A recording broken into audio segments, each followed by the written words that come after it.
began to show you yesterday on the board was the second big, let's call it book, although it's a lot more than that, is the Mishnah. You remember I told you how the Mishnah comes from this idea of repetition or questions and answers, and it's the first rabbinical text. We're talking about the 2nd century AD, roughly. I'm just going over stuff that I threw there yesterday, and if anything is not clear or you don't remember, ask me. The Mishnah is divided, as I was mentioning yesterday, in 6, we call them sdarim, which would mean orders.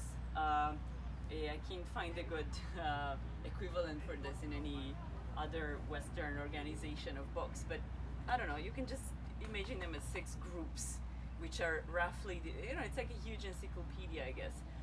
So it's roughly divided by topics.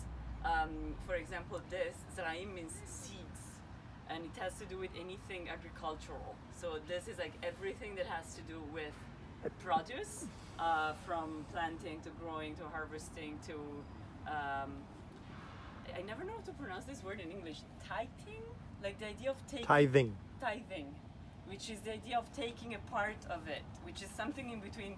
So in Judaism, taxes are holy. That's something you should know, because there's this basic concept which is expressed in the Torah, but much more detailed in the Mishnah, that you have to take. I mean, I think every culture that I can think of in ancient times as an idea that something of what you get from nature you give back to the gods or to whoever is responsible for making that stuff grow, right? I think it's a very even natural instinct, at least in my opinion. To me, it always reminds me of like when you give food to children, to babies, to small children, sometimes they offer you some back.